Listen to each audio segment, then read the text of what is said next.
লঙ্কাগুলো কৌটায় উঠিয়ে রেখেছি, আর কিছুটা চিলি ফ্লেক্স করে নেব। তো এখানে আমার চিলি পেস্টটা হয়ে গেছে।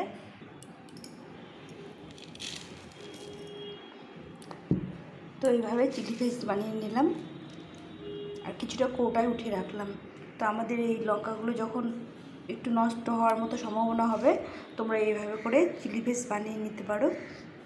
তো দেখো বন্ধুরা, সম্পূর্ণ ভিডিওটা আমি লঙ্কাগুলোকে এইভাবে চিলি পেস্ট বানালাম সেটাই তোমাদের সঙ্গে শেয়ার করছি। হ্যালো বন্ধুরা, তোমরা কেমন আছো? দেখো এখানে শুকনো লঙ্কা, কিছুটা বেশি শুকনো লঙ্কা কিনে নিয়ে এসেছিলো। তো লঙ্কাগুলো দেখো একটু সাদা সাদা হয়ে গেছে, মানে ফাঙ্গাস ধরেছে। তো এই লঙ্কাগুলোকে আমি ঠিকঠাক করতে হবে, কেননা এগুলো এখন বর্ষার সময়, ঠিকঠাক না করলে এই লঙ্কাগুলো পরবর্তী আমরা ব্যবহার করতে পারবো না। তো এটাকে আমি কি করে ঠিক করব সেটা তোমাদের সঙ্গে শেয়ার করছি। এটা একটু রোদে দিয়েছিলাম, এখন কদিন ধরে বৃষ্টি হচ্ছে, রোদে দেওয়া যায়নি। আজকে একটু রোদে দিয়েছিলাম, দিয়ে একটু গরম করে নিয়েছি। এখন লঙ্কাগুলোকে আমি কি করে ঠিক করলে আমি এই লঙ্কাগুলো এখন অনেক দিন পর্যন্ত ব্যবহার করতে পারবো, মানে ঘরে রেখে ব্যবহার করতে পারবো, সেটাই তোমাদের সঙ্গে শেয়ার করছি। তো প্রথমে লঙ্কাগুলোকে এইভাবে দেখো একটু ফাঙ্গাস লেগেছে, এগুলো একটু মুছে নিতে হবে। নিয়ে আমি এটাকে কী করবো সেটা তোমাদের সঙ্গে শেয়ার করছি। তোমরা সঙ্গে থাকো, সম্পূর্ণ ভিডিওটা দেখার চেষ্টা করো, তাহলে বুঝতে পারবে। তোমরাও ঘরে এইভাবে লঙ্কা স্টক করে রাখতে পারবে, কোনো রকম ফাঙ্গাস অ্যাটাক করবে না, আর ভালো থাকবে।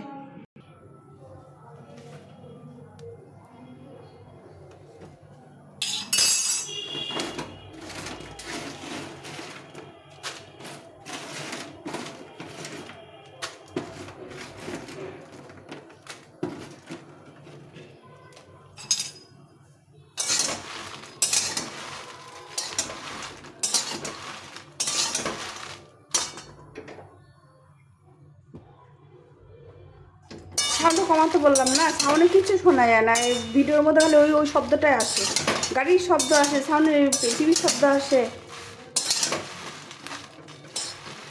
লঙ্কাগুলো নষ্ট হয়ে যাচ্ছে, তো ঠিক করে রাখবো।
এই যে একটু শব্দ হচ্ছে, এইভাবে পর্যন্ত যতক্ষণ মানে লঙ্কাটা একটু ভালো করে গরম না হবে, ততক্ষণ আমাদের এইভাবে লেগে যেতে হবে,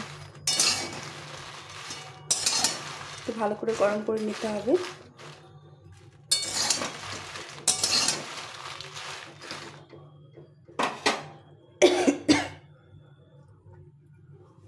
তো দেখো লঙ্কাটার কালারটা অনেকটা চেঞ্জ হয়ে গেল।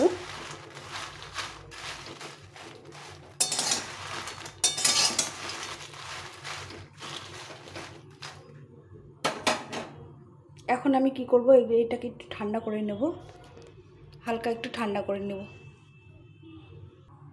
লঙ্কাটা এখন একটু ঠান্ডা হয়েছে, এটাকে আমি ঢেলে নেব। ঢেলে নিয়ে কী করতে হবে,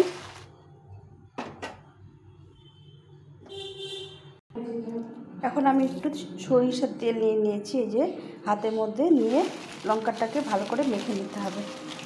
তাহলে কি হবে, লঙ্কাগুলো গাগুলো পরিষ্কার হবে, আর এই লঙ্কাগুলো আমি রেখে দিলেও এখন নষ্ট হবে না। এভাবে করে সরিষার তেল দিয়ে, সরিষার তেল নিতে হবে, কিন্তু অন্য তেলে হবে না, সরিষার তেল নিতে হবে। নিয়ে আস্তে আস্তে এই লঙ্কাগুলোকে ভালো করে কষলিয়ে রাখতে হবে।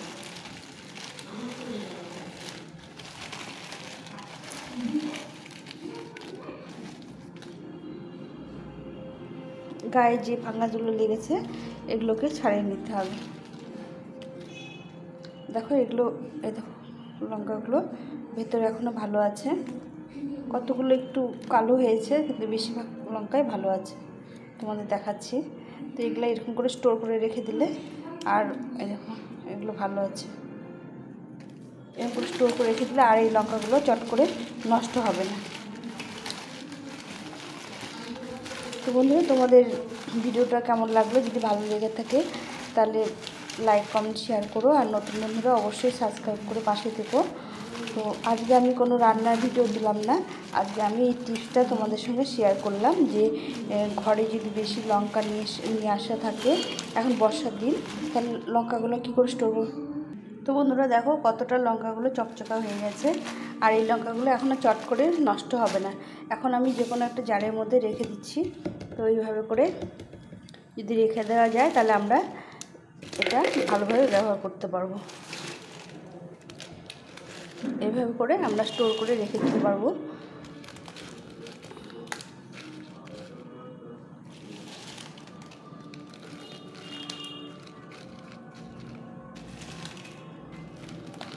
তোমরাও এইভাবে ট্রাই করতে পারো, একবার দেখো তোমরা কেমন থাকে, তারপরে আমাকে কমেন্ট করে জানিও। তো এইভাবে আমি কৌটোর মধ্যে রেখে দেবো, একটু মুখটা চেপে লাগাতে হবে, লাগিয়ে রেখে দিলে এভাবে করে অনেক দিন আমি এটা ব্যবহার করতে পারবো। তোমরা এইভাবে রাখতে পারো, তাহলে খুব ভালো থাকে লঙ্কাগুলো, আর কোনো ফাঙ্গাস অ্যাটাক করে না, আর সুন্দরভাবে আমরা অনেক দিন ব্যবহার করতে পারবো। তো এই ছিল আজকের ভিডিও, তোমাদের কেমন লাগলো অবশ্যই কমেন্ট করে জানিও, আর যদি তোমাদের ভালো লেগে থাকে লাইক কমেন্ট শেয়ার করো, নতুন বন্ধুরা সাবস্ক্রাইব করে পাশে থেকো। আমি আরও যে নতুন নতুন ভিডিও ছাড়বো সেগুলো তোমাদের সঙ্গে শেয়ার করবো, অবশ্যই শেয়ার করবো। সবাই ভালো থেকো, সুস্থ থেকো। এখন এ পর্যন্তই, টাটা।